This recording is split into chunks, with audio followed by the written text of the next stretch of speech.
The rain had barely stopped when Emily stepped out of the doctor's office, one trembling hand pressed protectively against her abdomen.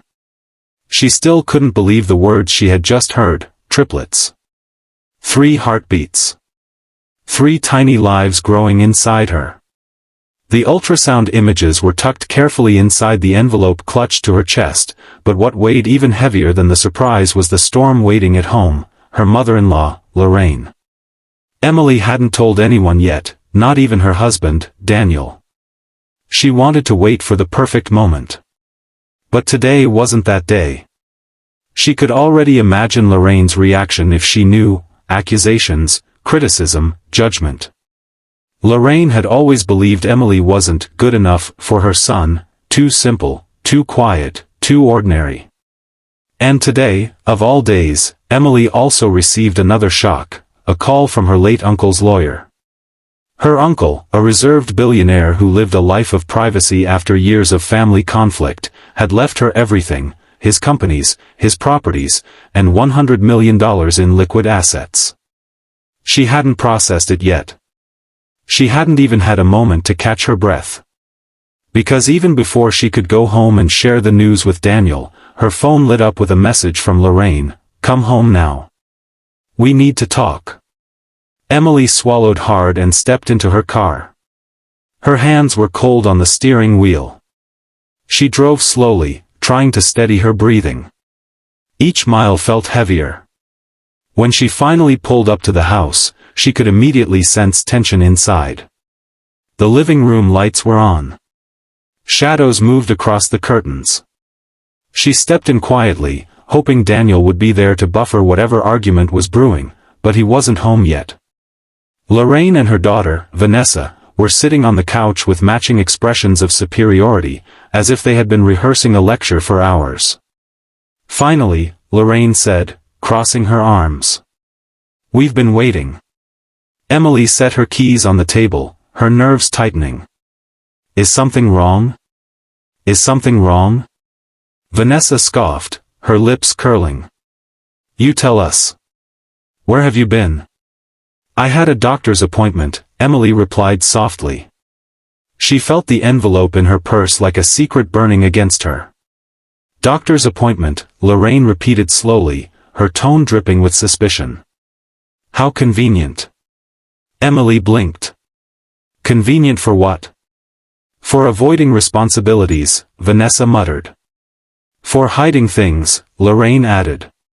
"For who knows what else." Emily stared at them, confusion turning into dread. "I'm not hiding anything." Lorraine stood abruptly, her eyes sharp, cold, assessing. "Then explain this." She pulled out a stack of papers from the coffee table. Emily recognized them instantly. Emails. Letters. Notices. Her uncle's lawyer had sent her preliminary documents the day before. She hadn't even opened them yet, planning to read them tonight. "How did you get those?" Emily asked, her voice trembling. "They were in the mailbox," Vanessa said smugly. "And as the head of this household—" "You are not the head of this household," Emily whispered, shocked at Vanessa's audacity. "Daniel didn't give you permission to read our mail." "Please," Vanessa snapped. "We're protecting my brother from being manipulated." Lorraine slammed the papers down. "You think we don't know what this is? Some stunt? Some scam?" Emily shook her head. "It's not a scam." "My uncle, your uncle," Lorraine interrupted, making air quotes. "The man who cut off the entire family years ago? And suddenly he leaves you, a nobody, his entire empire? Do you think we're stupid?" Emily's heart twisted painfully. "I'm not lying. I didn't even know he planned to leave anything. He trusted me." Lorraine's expression hardened. "Or you manipulated him. Or worse." "Stop," Emily whispered, too hurt to speak louder. "But they were only getting started." Vanessa leaned back casually. "Let's be real here. Daniel deserves someone who contributes to the family, not someone who sneaks around going to secret doctor visits and suddenly becomes rich overnight." Emily flinched. I wasn't sneaking around. Then what were you doing? Lorraine demanded. Emily opened her mouth, ready to confess about the pregnancy, but fear tightened her throat. They had ruined so many moments for her already, she refused to let them ruin this one. It's personal, she said instead. Personal? Lorraine repeated with a laugh. Marriage isn't personal. It's a family matter. And we've decided, Vanessa smirked. We think Daniel should reconsider this marriage. Emily's breath caught. What? Lorraine stepped closer, her voice low and venomous. Daniel can do better. And now that you're pretending to have millions, you think you can control him. We won't allow it. Emily felt the world tilt.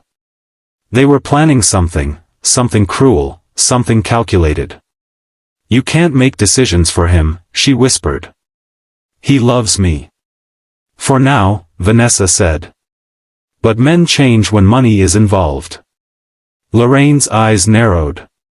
Unless, of course, you sign over whatever you inherited to Daniel's family. Then maybe we can be reasonable. Emily's pulse roared in her ears. They wanted her uncle's money. They didn't care about her. They never had. She took a slow breath, her hand instinctively resting on her stomach. I'm not signing anything, she said quietly. Lorraine's face twisted with rage. We knew it. We knew you were a greedy little liar. Vanessa stood. Daniel needs to see who you really are. And when he gets home, the front door clicked. Emily froze. Lorraine and Vanessa exchanged triumphant smiles. Daniel walked in, cheerful, unaware of the storm, unaware of the triplets, unaware of the $100 million, and unaware of what his family was about to do.